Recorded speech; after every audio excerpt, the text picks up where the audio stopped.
Hey guys, welcome back to the channel. So today we're back on with the LT50 project. Now 2 weeks ago I did the how to replace the brake cables. Now unfortunately I didn't get to do this one last week because I lost my voice. It's still a bit dodgy now, so you guys are gonna have to bear with me a little bit. Basically I showed you how to replace the rear brake cable. And obviously that cable is linked to the pull start. So basically what happens is you shouldn't be able to start the quad unless the handbrake is applied or the back brake is locked. So basically I'm just going to run you through how to set that up. Now I know a lot of people might not want it to work, so I'm going to show you. Mine is actually set up so that it starts all the time, so if you wanted to do that, you just got to bend this bit of metal and basically you can have it so it does that. But I'm going to show you how to set this up properly. I'll also take it apart. Now it doesn't need a pull cord, but I'm going to strip it completely down. I'm going to show you how to replace a pull cord and how to set it up. I'll give you all the measurements and everything you need to know for the rope, and yeah, we'll crack on. So yeah, let's get into it and let's get this pull cord back off.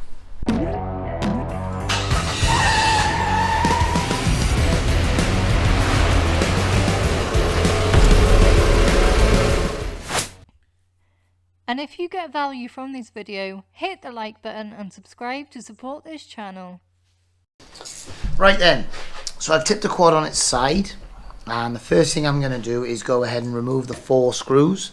Now there is a cable, the cable obviously goes in the side, and there is a lock nut, so I've took a spanner and just loosened that lock nut off, and then I'm going to go ahead and remove these screws. Right, so we've got 3 short screws and 1 long one, and then once we've got them out, I can go ahead and lift the pull cord up, flip it over, and then you can see inside here the cable connects to this lever.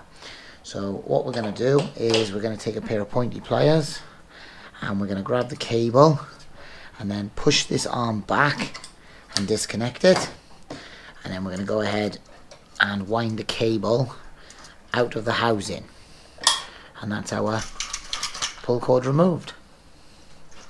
Right then, so here is our pull start. So basically what we've got is a big wheel that basically the spring is kind of coiled around, and then what happens is as you pull the pull cord, it basically spins the wheel, which then there's this little arm, and this arm shoots out, grabs onto kind of a teethed ring on the actual crank of the bike, and that's what rotates it and starts it. So basically what you need to do is this needs to push back to open this arm to allow it to start. Now quite simply, obviously if this was any other pull cord, what they tend to do is this tends to come out all the time when you pull it, and then it starts. As soon as it retracts, it knocks itself in and then goes out of the way. Now the problem with this one, because it's got this handbrake start function where you need to pull the handbrake, basically what happens is your cable hooks onto this, and as the cable pulls this, you can see it moves towards the center. So what's supposed to happen is this arm here, I don't know if you can see that little wire arm here, as it rotates, it's supposed to miss this metal. So basically see how it's hitting the metal, and then as it hits the metal it opens this arm, which then engages it to start. So the problem we've got here is this bit of metal is contacting it when this is not applied. So obviously this bend basically shouldn't be here. So what we're going to have to do is we're going to have to straighten this plate out so that when we turn this little metal kind of wire hook by here basically doesn't catch it. So see there now, look, it's catching it and then going past and then basically starting your engine. So all I'm going to do is kind of use my thumb and I'm just going to bend it to kind of get rid of, so it's more of a straighter. There we go. Now if I pull that round now, see it's still touching. So I'm going to go a little bit more. Do it again. Oh, it's just touching now. So I'm going to do it a bit more. Put my finger under there and just bend it. You see how it's more of a straighter now, and then you can see that now just missing. So bend that round a little bit more. Now what's going to happen there now? There we go. You can see there now there's a nice clear, you can see it's not catching it. So what's going to happen now is when I pull that, it's not going to engage. And then if I just show you there now, so you'll see this by here, you can see this is missing it. So if I pull it round, look, see it's missing it. So now when I apply the handbrake and I pull this, you can see it's engaging. Release the handbrake or the brake and it misses. Apply the brake and it catches. And that is literally how it works.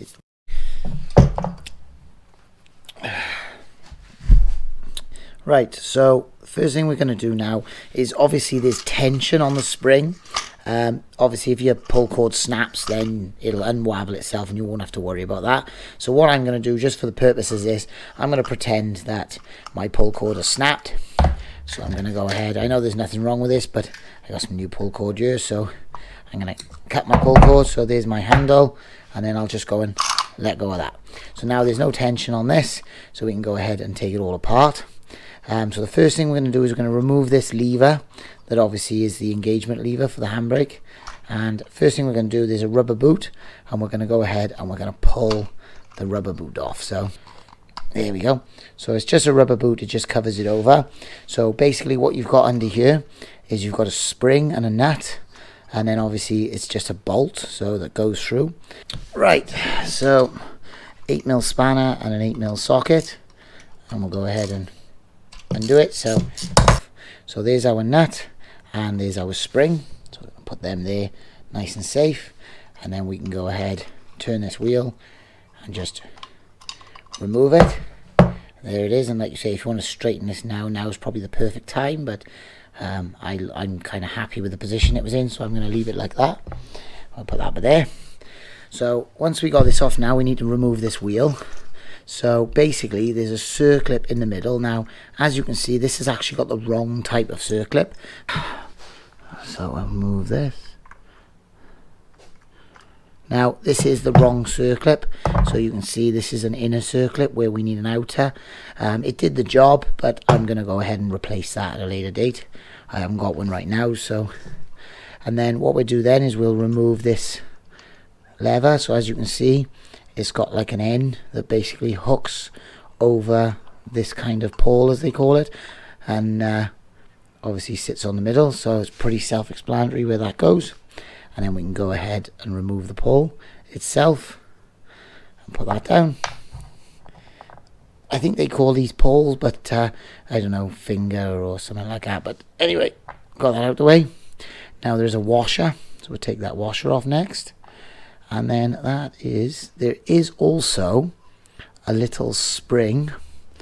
Now I got a funny feeling mine wasn't hooked up properly, so if you look inside here, you'll see there's a little spring that returns this back to the center position.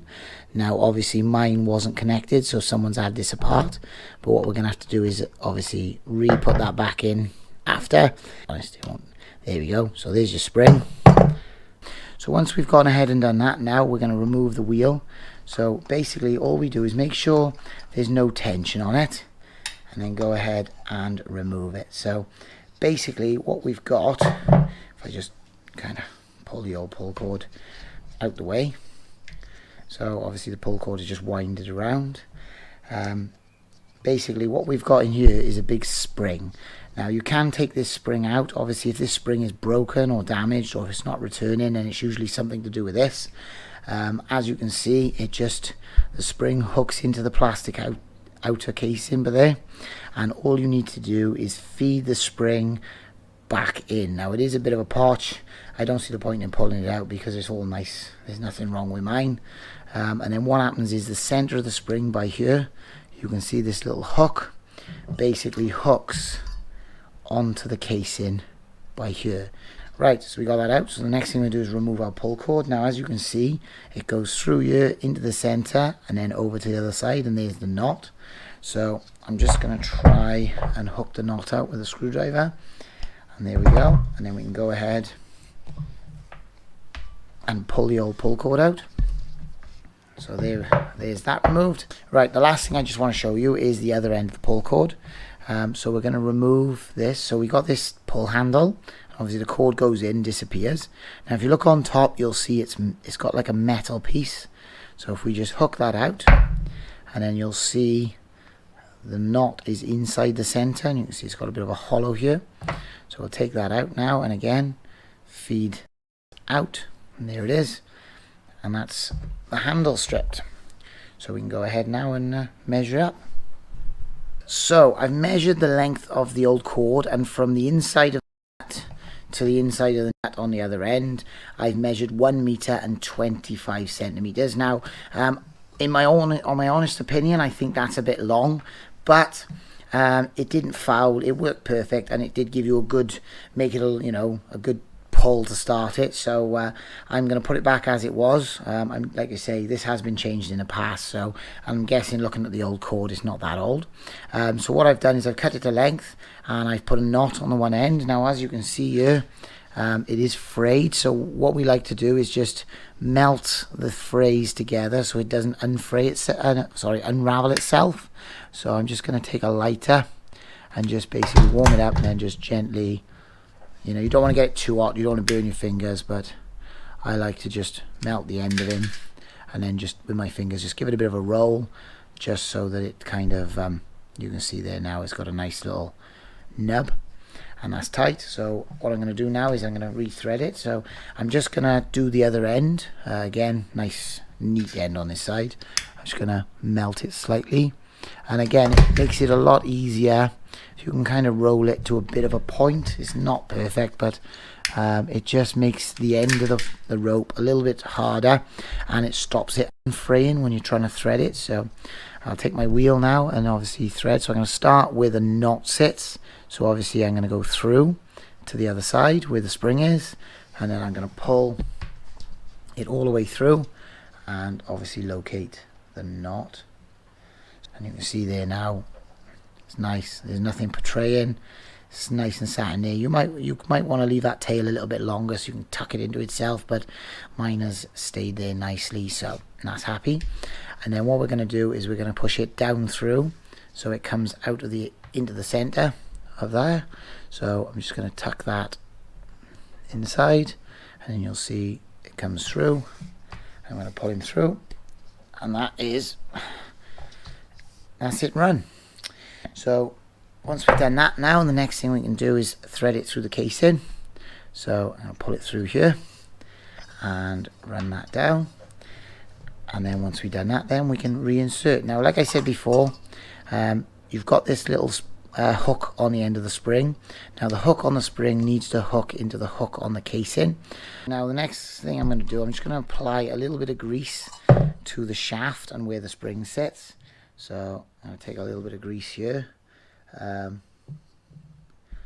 just going to put a little bit around there. Like I said before, we're going to locate this. So I'm actually going to kind of ravel this on until it kind of lines up in the right place. So that's about it. I'm going to drop it there.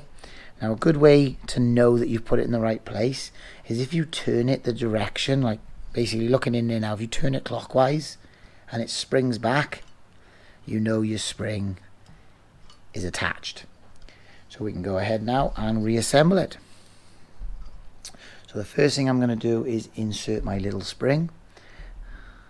Now remember, it came off the right hand side. There is one on the left, I don't know why, so make sure obviously you put it back right. And I'm going to take a little screwdriver and just push that so it seats in the bottom of the casing. Now this is kind of the awkward bit, so what I need to do is I need to basically pull that spring arm back. If I just try and zoom in for you, basically you can see there now, you can see that arm So I basically need to lift that arm up and then insert this little pole. So I'm just gonna do that now. I know it's a bit awkward. Drop that in. Now, as you can see before, as you can see, if I pull that, there we go. Now the next thing we're going to do is drop our washer. Now there is a bit of grease on that shaft, so I'm not going to worry about putting anything on here. And we'll drop that in, and then we can go ahead and re-put our clip on. So there we have it. Now, if you feel that, now there's a nice bit of tension on that.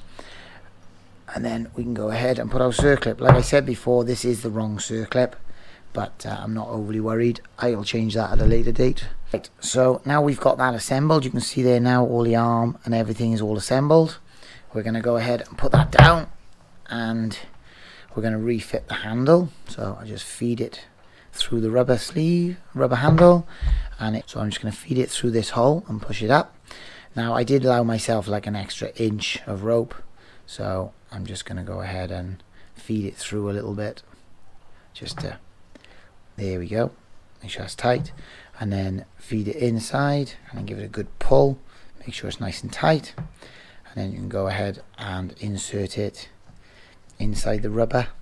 So the next thing we're going to do is tension, obviously, and coil up our spring. So a lot of people think you need to obviously wrap the spring around, but I don't even bother. I was always taught to leave the string out loose and then tension it up to obviously pull the spring back in. So what I'm going to do is I'm going to line. Now if you look on this wheel, you'll see there's a notch cut out of it. You see the rope there. So what I'm going to do is I'm going to pull it back so it lines up with obviously the outlet on the casing. So I'm going to use a screwdriver, and I'm going to hook the cord, and then I'm going to lift the cord up. Now what I got here now is the cord is pulled right out, and then I'm going to locate the cord into that groove, and what I'm going to do, I'm going to turn it against the spring. So I'm going to basically wind this wheel. So I'm going to go clockwise 1, I'm going to go, oh, she's a bit tight. She's quite a tight spring, this one, I got to be honest. 2. So there's 2. I'm going to do it in a bit at a time, and then once I've done that, then I'm going to take this and I'm going to pull the cord back through, and then I'm going to let it wind itself in. And as you can see, it's gone in probably a third of the way. So I'm going to pull it out again. I'm going to wind it out until that notch lines up again. Again, take your screwdriver, hook the cord out. You don't have to come all the way out, just out enough to get your hands, to give you enough room to wind it round. Hook it in the notch, and again, and then we pull that through, and then we're almost home. I'd say one more turn would probably do that. So again, pull it out, another full turn back against the spring, and then we can go ahead, pull it through, and that is it tensioned. So we're going to take this little lever, obviously it's a bit straight, so we bend that in there, and then reinsert our spring and our nut. A little nip, so that's tight, and then you can see that's connected, and then we'll go ahead and refit the boot, and that is it. Honestly guys, it is that simple. So here we are. So we're going to locate our cable, which has decided to disappear back behind the casing, and there it is. So we're basically going to reinsert this cable back inside, and I'll just screw, obviously it's got a threaded part that screws into the casing, so I'll just screw that in, and then what we're going to do is take this cable and hook it in here. Now there we go. Bolt the casing back into place, or the pull cord housing, and as I said before, there's one long bolt which goes just by here in line with the carb, and then there's 3 little bolts.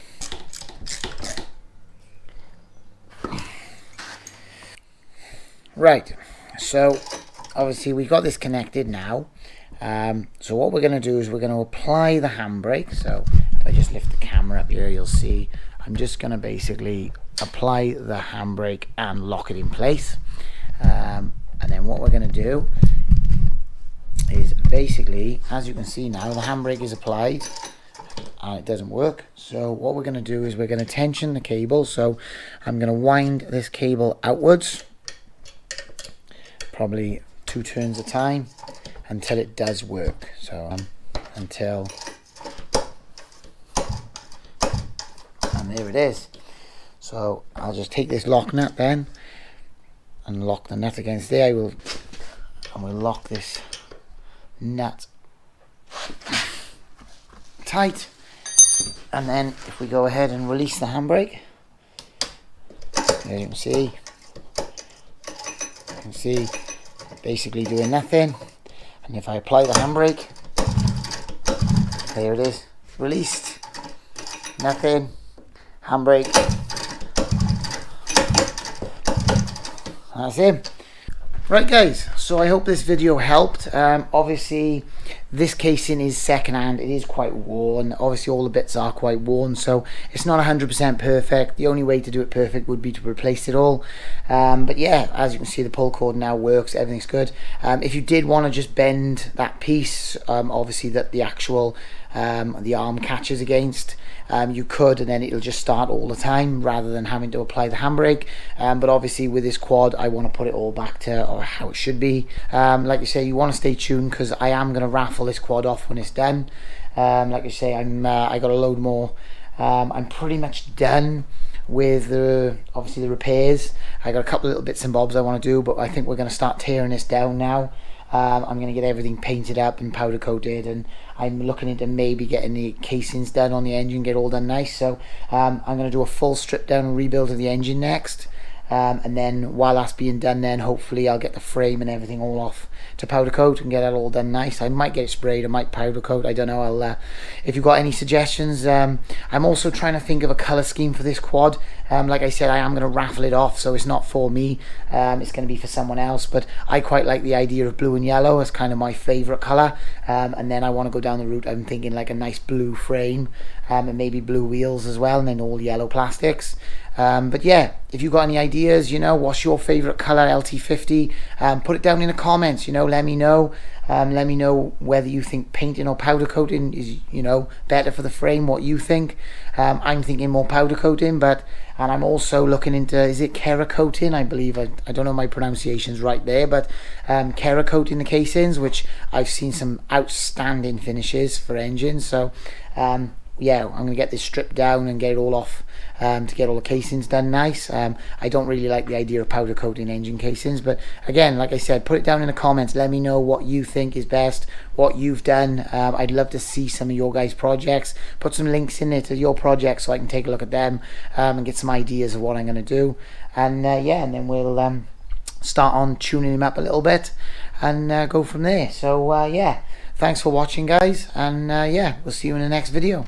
And if you get value from this video, hit the like button and subscribe to support this channel.